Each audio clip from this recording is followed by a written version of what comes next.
Hello 20-2 students. So today we are looking at getting started on chapter 6 and 7. So that's our quadratics unit. And we're going to get into that by doing some review from material you would have covered in Math 10C, looking at factoring, because once we get into some of the quadratic functions, we're going to be using a lot of factoring in order to solve the different quadratic functions. And so we just want to make sure that we have these really strong skills in factoring as we move forward.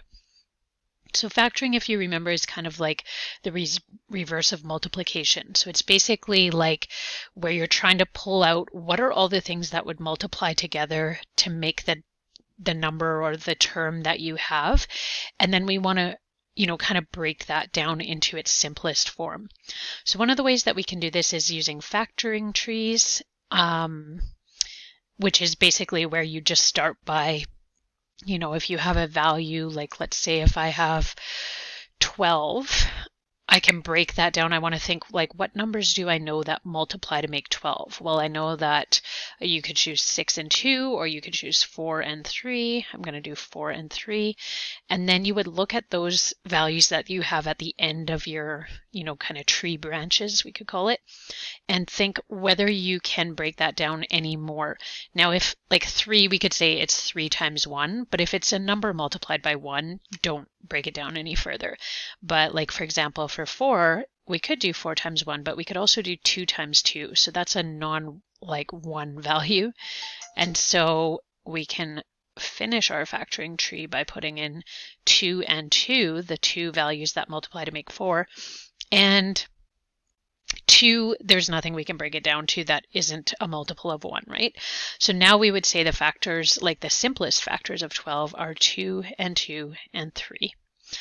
So that's kind of the general idea, and we're gonna get into way more complex versions of that as we move through this factoring review. So generally, if we're working with any polynomial expression, so just remember that's a mathematical expression where we have more than one term and there's usually a variable involved. So we can kind of look to this as a little bit of a decision-making mind map that you can think of when you're working with these polynomial expressions. So essentially, the first thing you want to do always in all of your questions is look for the greatest common factor. So what's the value between all of your different terms that is that has a similar factor that you can pull out. So if you're working with something that's binomial, so it has 2 terms, look for a difference of squares. If you have a trinomial, hopefully some of this you guys remember from 10C, but if you don't, just don't stress out about it because we're going to look at all of these different options as we go through this review. If you have a trinomial, so basically anything that's in this format where you have sometimes a number in front, sometimes no number in front, but something x squared plus another number times by x plus just a number term, we're going to have certain ways of factoring those kinds. If you have 4 terms, then you might want to try grouping them together, like looking for basically groups of terms that would have the same common factor that you could pull out of them, and we'll look at that as well. With the trinomial, you can break it down a little bit further, depending on whether your value in front of x squared is, like if you have a number there, like 2, 3, 4, whatever, then you're going to be using one method. If you just have a 1 here, remember that if you have 1x squared, we always just write it as x squared. So basically for trinomials where you just have the x squared value to start out with, you use this other method called the method of inspection, and we'll look at both of those. But this is just a good thing for you to come back to when you finish up with your factoring review, and just to remind yourself of some of the things that you need to be looking for when you come across a polynomial expression in your work. So let's try starting out with the very first thing. So remember, the first thing we said was just looking for the greatest common factor. So if we were to factor out this expression here, we have 8a cubed minus 4a minus 2. So the easiest thing if you're looking for a greatest common factor is to do a factor tree. So like for 8a cubed, personally, for me, for this one, I would just break down the 8. I know that a cubed is just a times a times a 3 times. So let's see, for 8 though, we could do 4 times 2, and then for 2, we can't break that down anymore, but for 4, we could do 2 times 2. Okay, so basically that means at the ends of our tree, we have 2 times 2 times 2 will give us 8. Then we have negative 4a. So if we break down 4, the only thing we can really break that down into is 2 times 2. And then the last one we have is 2.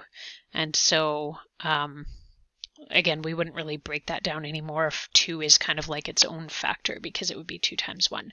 So essentially what we want to figure out is if we look at these 3 terms, we want to find the factor that applies to all of them. So because 2 is our smallest number, that's going to limit what we can do. If we were looking just between 8 and 4, they each have 2 2's in their final factoring, and so we could use 2 2's to pull out as a factor. So basically 2 times 2, we could pull out 4, but because we only have 1 2 for this last term, we're limited to just only taking out 1 2 out of each, right? So 4 has 1 2 and 8 has 1 2, even though it has other ones there.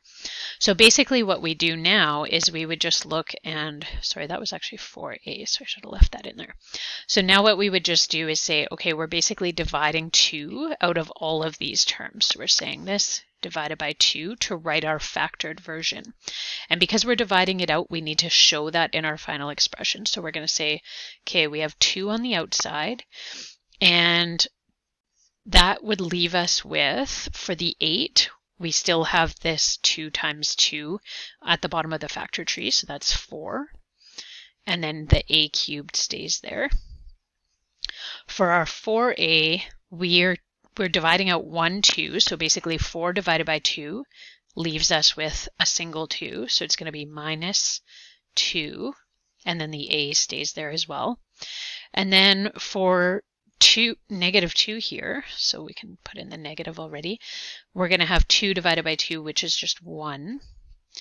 And so that's our final factored version of this. So basically the common factor between all of those terms was 2, and we've just pulled it out of them so that they're in their lowest form. Okay, kind of like reducing a fraction a little bit. Now for this one, if we want to build a factor tree, both of our terms have a variable in them, right? So they both have x.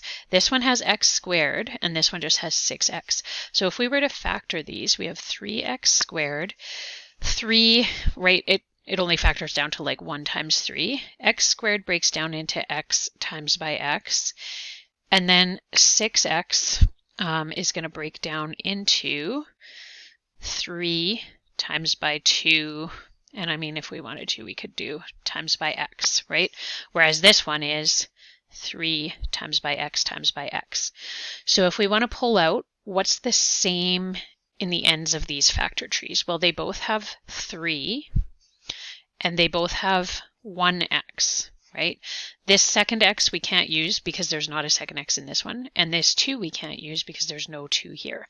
So that means the thing that's the same between both of these is 3x. So we're going to put that on the outside. Then we're going to put in our bracket and say, I always personally like think about it to myself, like you could just say, okay, I'm left with this x here. I always do check afterwards, or even like I might just think to myself, what would I have to do what would I have to multiply 3x by to make 3x squared? And so I know that that would have to be 3x times by x gives me 3x squared. So just confirming that I factored correctly. For this other one, we're pulling out the 3 and the x, so that means we're left with just a 2. And just remember when you factor these out, you're always keeping your same signs unless you happen to divide out like a negative value. So 3x multiplied by x minus 2. And like I said, it can be a good idea to verify with your factoring. So 3x times x would give me 3x squared. 3x times negative 2 would give me negative 6x. And so I get my original expression when I multiply this out, so I know that I factored it correctly. Okay, so that's our most basic version of factoring. Let's try a couple more here. So 5a squared b minus 25a. So if we factor out, personally for me, another way that you can kind of look at this is to say like, okay, there's an A in each of these, so I know I'm going to pull those out. And sometimes you can just look and see like 5 and 25. I know that 5 goes into 5 once and into 25 5 times. So I don't always have to build a factor tree either, if you kind of know the math of your multiplication tables. So that means basically I can pull a 5 out of this one, and they both have an A. And then for this one, I can pull a 5 out, and there will be another 5 remaining, because 5 times 5 would give me 25. And then I can also pull that A out. So the similarity between these two is going to be the 5A. So that's going on the outside of the bracket. On the inside, I would still have, because I have A squared here, and I took out one A, so that means I'm going to be left with another A. And there wasn't a B for both of these terms, so that means my B is still in there. So it's going to be AB there. Keep my same sign, minus. And then 25A, I used up the 5 and the A, so I just have that other 5 left. Okay, and then of course just confirm 5A times AB would give me 5A squared B, which is what I wanted, minus 5A times 5 would give me 25A. So I know that I factored that correctly. Okay, next one here we have 4M squared minus 16. So again, like personally for me, I would just look at this one and say, okay, the variable isn't the same between those, so I know I'm not going to be able to factor out a variable. But I do know that 4 just factors down into 4 times 1, but 16 is 4 times 4. So that means I can take 1 4 out of each of these, put that on the outside of my bracket. I'm going to be left with the m squared for my first term, minus, and then 16 is 4 times 4. I've already used one of the 4s, so I'm just going to have the other 4 in there. Okay. Maybe if you guys want, I feel like it might be a good idea for you to pause the video and give one of these a try. So try the 3x squared plus 27, and then when you come back, I'll work through it really quickly. So again, we don't have a variable in both of these, so the variable isn't going to be able to be factored out. So again, I would just say, okay, 3 goes into 3 once, and it goes into 27 9 times. So that means I can factor 3 out. I'm going to be left with x squared plus, and then 27 would be 3 times 9. I've used the 3, so I'm going to have a 9 there. So x squared plus 9. Okay?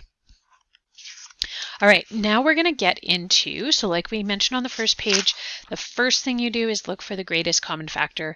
After that, you want to think about what kind of a polynomial you have. So we're going to look at trinomials here for a little bit. And all of the trinomials we're going to start with have an a value of 1. So that's why we're working with this method of inspection for these. So in this first one, we have a squared plus 11a plus 30. So this is our kind of general layout that you see for like a quadratic. So you have the squared variable, the single variable, and then just the numerical term there. So when we're factoring by inspection, basically what we're doing is, and you can check the filled in notes for the written out description of this, but you're always looking for two numbers that multiply to make the last number, or just the one that's just a number term, because sometimes they mix up the order of these. So multiply to make the one that's just a number, and they have to add, whoops, so I draw multiply again. You have to add find the same two numbers that multiply to make 30 in this case, need to add to make 11. So basically the easiest way to do this is to kind of think about a table of values. I usually write out what I'm looking for so I don't forget. So I need two numbers that multiply to 30. So you can kind of work through this as you please. Like you could start with 2 and then 3 and then 4 and see how you go. 15 times 2 would give us 30, but 15 plus 2 doesn't give us anything. And sometimes you'll have to think you know, if you have positives or negatives, you're going to have to start thinking 15 plus 2 or 15 minus 2 or whatever it might be. In this case, we have all positives, so it's fairly easy. They would have to add, both positive values would have to add to 11. 15 plus 2 is 17, so that one isn't going to work. What about 10 times 3? Makes 30. 10 plus 3 is 13, so that doesn't work. What else do we have? 4 doesn't work. 5. 6 times 5 is 30. So 6 plus 5 is 11, so that works. So there's our set of numbers. Once you have your two numbers that are going to multiply to make 30 and add to make your middle number, 11, you basically just set up two brackets with your variable and those numbers. So you're going to have the first bracket will be A is our variable in this one. And both of these numbers are plus, right? We need positive 6 times by positive 5 to make positive 30. And we need positive 6 plus positive 5 to make 11. So that means in both of our brackets, we're just going to have pluses. So our variable plus 6 in one bracket and our variable plus 5 in the other. Okay, and it doesn't matter which order the bracket's in. You can always check, just the way we were checking in the previous ones by re-multiplying it out. You can always check by foiling your brackets to determine whether you did it correctly. So remember, FOIL is first, outside, inside, last. So you'd multiply together the first terms. A times A is A squared. Then the outside terms, so that'd be plus 5A. Then the inside terms, plus 6A. And then the last terms, 6 times 5, which is 30. So we get A squared plus 5A plus 6A plus 30. And of course, these simplify into A squared plus 5A plus 6A is 11A plus 30, which is exactly what we had to start out with. So we know that we properly factored our brackets because they multiply back out to the same answer that you started with. Okay, our next one here, we have x squared minus 7x plus 12. So a little bit different because we see a negative in there. So we want two numbers that multiply to make 12, and they have to add to make negative 7. Okay, so a lot of times when you have, you're going to have to add to a negative, but your last number is positive. That is also kind of easier because it means both of your numbers have to be negatives because you need two negatives to multiply to a positive. And you can't have the values add to a negative number if at least one of them isn't negative. So that means both of them have to be negative. So let's just go through and think, what are numbers that would multiply to make negative 12? So we could do negative 6 times by negative 2, which would give us positive 12, but negative 6 plus negative 2 would give us negative 8, so that doesn't work. The next one would be 3 and 4, so negative 3 times by negative 4 would give us positive 12, and negative 3 plus negative 4 would give us negative 7. So there's our values we want. It's going to be this negative 3 and negative 4. So our variable is x, and we have negative 3, so it's going to be x minus 3, and then a second bracket, x minus 4. Okay, and again, you can multiply them out again if you need to confirm that that matches up with your original value there. All right, so let me just see what I think about this one. If I were you guys, I would pause the video and try this one on your own because this one isn't doing anything we haven't already done. Pause the video, give that one a try. And it is important to pause the video and try these ones on your own because there's not really like practice in your textbook for these, so you're not going to have an assignment to work on at the end of these. So I'd recommend that you try the practice ones now while you can. Okay, so pause the video and then you can come back and check. I'll just really quickly walk you through it then. So the numbers that multiply to negative 10 and add to negative 3 would be, oh, you know what? This one is a little bit different. Shoot. Sorry guys, I wasn't paying attention to that. I thought they were both going to be negative, but they're not because we have a negative here. So hopefully you could still try it and figure it out on your own, but if not, let's go through it. So they have to multiply to -10 and add to make -3. So I would start with 2 times by 5 gives me 10. Now, if I want to get to -3, one of them is going to have to be a positive and one of them is going to have to be a negative. So I know that 5 minus 2 is 3, but 5 plus 2 would be 7. So basically what I want to look at here is I need a -3. So if I had, you can work through the different options. If we have +5 plus -2, we end up with +3, so that doesn't work. So if we have -5 plus +2, I guess I don't need a bracket for that, whoops. So if we have -5 plus 2, we end up with -3. Okay, so those are you can always work through both options where one is negative or the other one is negative. So this is what we want to have, is a -5 and a +2. So when we factor this, we're going to have one bracket that is a -5 and another bracket that is a +2. So when you factor into the brackets, just make sure you're accounting for your positive and negative values. Again, you can go through and multiply that out to confirm that it works out to be that. One more here, no, two more, m squared minus 3m minus 28. So again, we kind of see this pattern. If we have a negative value here and a negative value here, it means we're going to need one positive value and one negative value. So multiply to make -28, add to make -3. So going through, let's see, we could do 2 times 14. That's either going to add to 16 or 12, so that doesn't help us.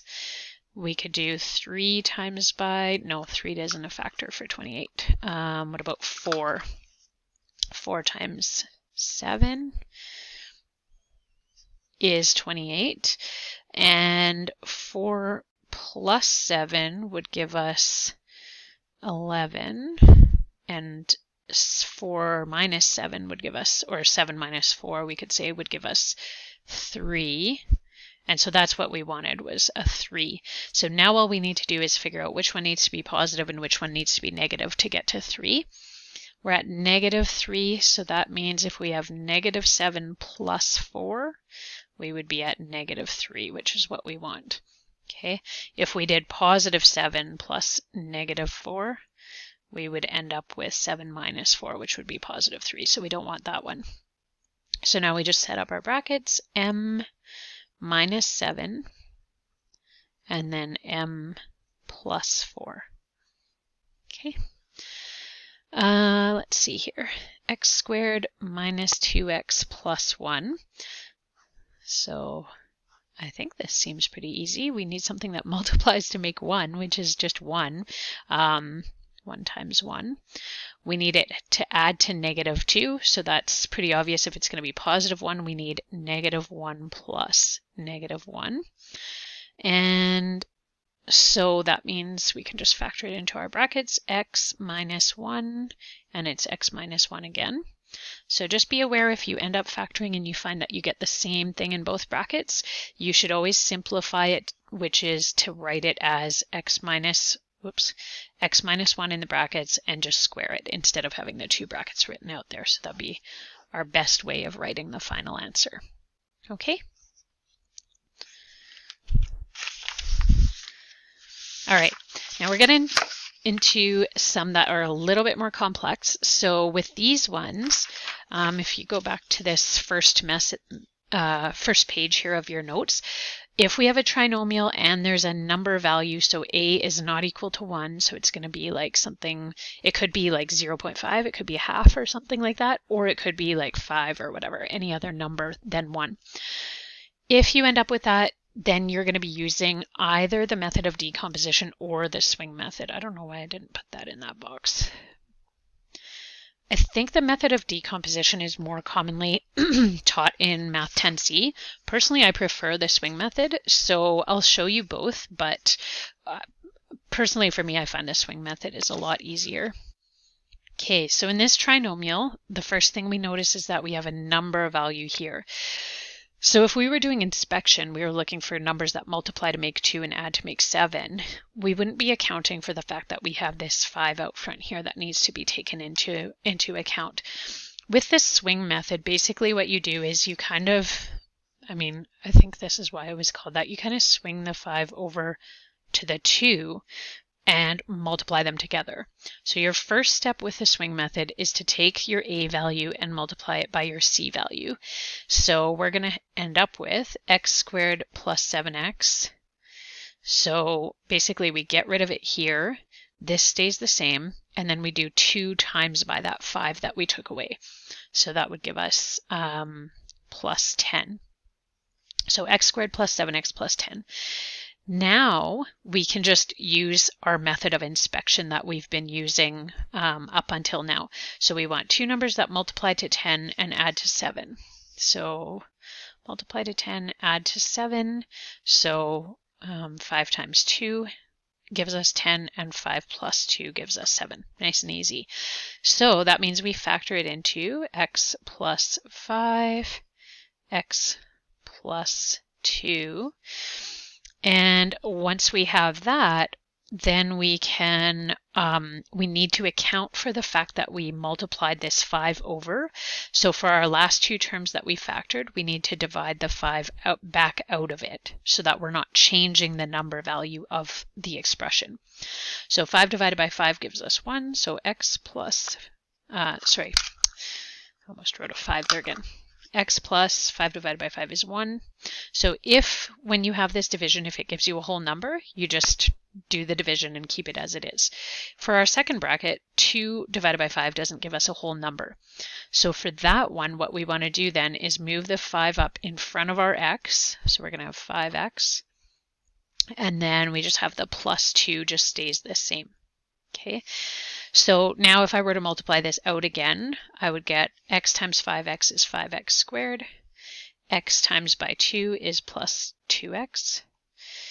1 times by 5x is plus 5x. And 1 times by 2 is 2.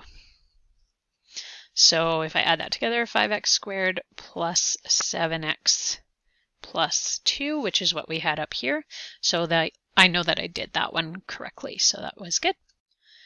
Okay, so now if we want to look at using the decomp method, some similarities. So basically we're first going to multiply A by C, so we end up with this same first step for the decomp method or for the swing method. So we're going to do the 5 times 2. So we end up with x squared plus 7x plus 10. And then we're doing the same second step actually as well. We want to find what are the values that multiply to make 10 and add to make 7. So again, we know that it's 5 and 2. So we have 5 and 2 as our values. Now here's where things get a little bit different. So basically what you do is once you have these two values that multiply to make 10 and add to make 7, you divide this middle term into those two terms. So I would rewrite this expression as x squared plus, now the kind of what can be kind of tricky sometimes is that you want to try and, or sorry, that was 5x squared. So that would be one of the differences, is that when you, like for this step, you actually divide the original expression with these middle two terms into the two components that you figured out here. So what you usually want to do here is try to set up your groupings so that the two values are going to be together with a value that they easily can be factored with. So for example, for this one, I would say the number that's going to go best with, so The other thing to be aware of is we're not going to use our last number here either. So for this step, we're just going back to the original one and we're just dividing this middle one into the two components. So if I have 5x squared and I have to choose between 5 and 2 to pair it up with for something that I'm going to have to pull a common factor from, I'm going to choose the 5, right? So that means I'm going to have 5x squared plus, I'm dividing 7x into 5x and 2x. So 5x squared plus 5x. And then, of course, I'm going to put the 2x together with the 2. So plus 2x plus 2. Okay, so now I've just expanded this original expression into a bit of a longer thing.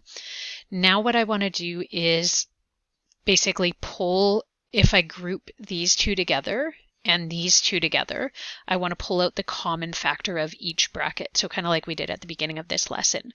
So between 5x squared and 5x, they both have a factor of 5 and they both have a factor of x. So I'm going to pull that out. And if I divide that out, so if I divide 5x out of this and 5x out of that, I end up with basically just the 1x here. Plus, and then 5x divided by 5x is just 1. And then over here, I'm going to have between 2x and 2, the common factor is just 2. So I'm going to have plus 2, and then 2x divided by 2 is just going to be x, and 2 divided by 2 is going to be 1, so x plus 1. So now what I end up with is two brackets that have the same, or two brackets that are the same, and then I have these two factors outside. And so basically what this is telling me is, in my final factored form, one of my brackets will be the version that's the same for both, so x plus 1, and the other one will be what's on the outside of the bracket, so 5x plus 2. So you see how I ended up with the same sets of brackets using this method as I did using the swing method. If you ever are factoring and you end up with two brackets that aren't the same, then you know that you did something incorrect. So you need to relook at your factoring because these two brackets should always be the same. So there's my final factored form.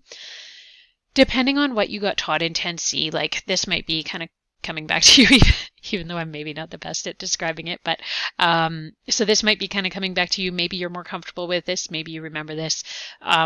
Probably for the rest of the chapter and unit, you'll probably see me using the swing method more. I just find it faster and easier personally. So yeah, I'll go through that for the next, for this lesson, I'll still do both methods, but in the future, I'll probably just be using the swing method. So for this next one, swing method, we have factor 12x squared plus 13x minus 4. So we want to take our 12 and multiply it by our 4. So we're going to end up with x squared plus 13x.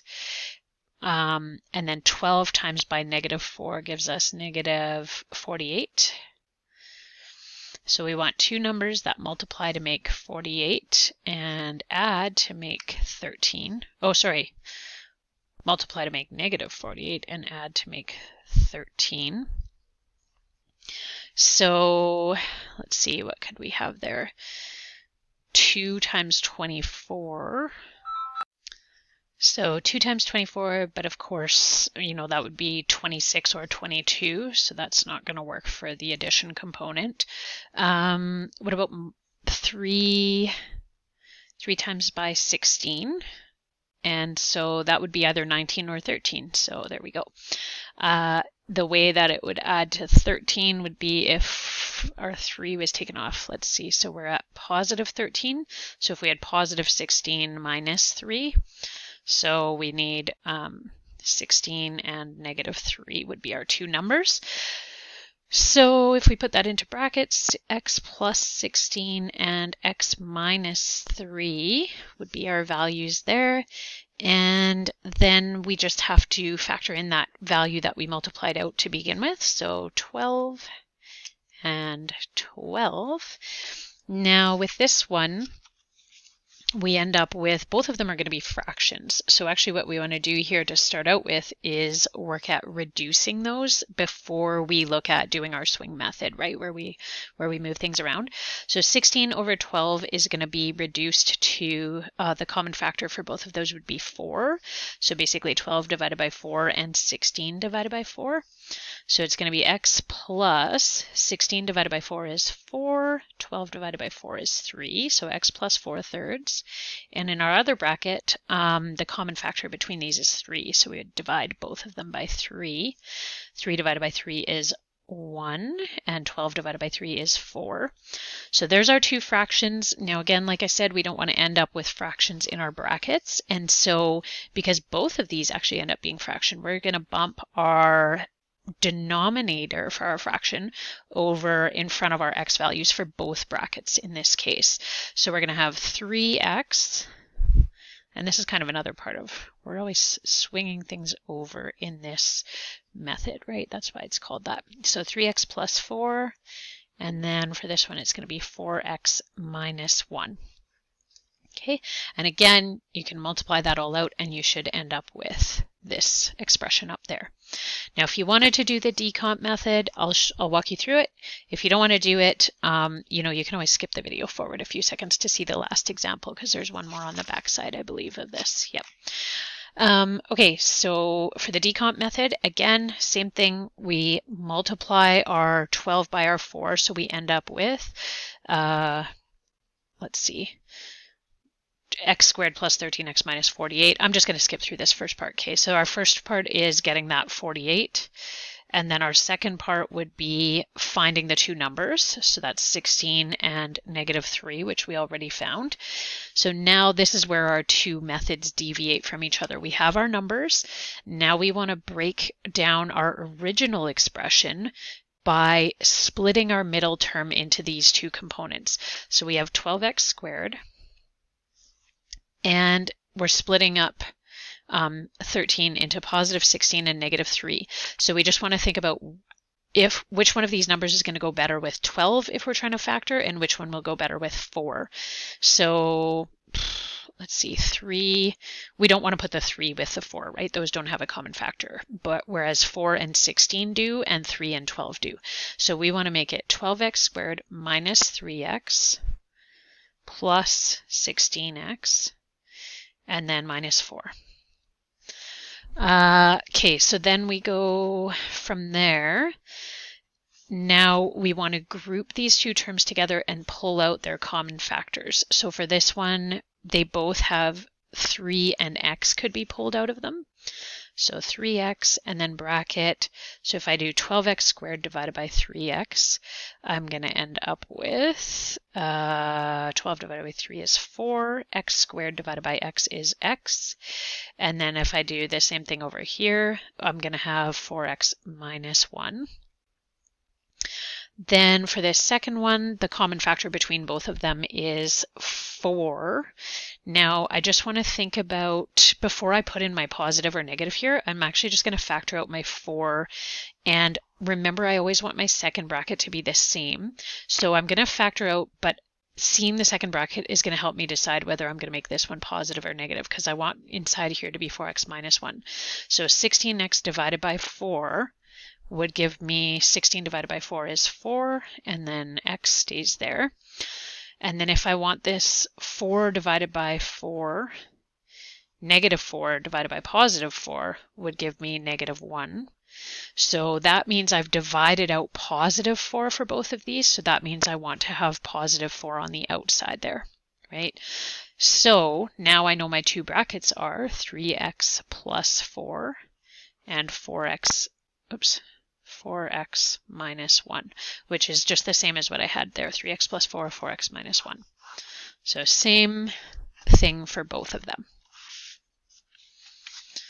Okay, let's try one last example and then we will be finished for today. And there's like a tiny little assignment for you to do, but it's not a whole lot. So that's why we had that longer lesson today. Okay, so this last one we have 15r squared plus 5r minus 10. Now, you guys, I haven't actually been very good at teaching you guys the last couple ones because the thing I forgot to mention is I think I just get so used to that I look for it and I don't really mention it. The first thing you should always be doing for all of these is checking to see if there's a common factor that you can pull out of all three terms. Okay, so with this one, like with the previous ones, there clearly was not. With this one, we can see right away probably that 5 will factor into all three terms. So if that's the case, we want to divide that out before we get started and then work with factoring what remains. So if we divide 5 out of this whole expression, 15 divided by 5 is 3. And then r squared stays the same. 5 divided by 5 is 1, so we have plus r. And then negative 10 divided by 5 is negative 2. So we end up with 3r squared plus r minus 2. And on the outside is that 5 we've factored out.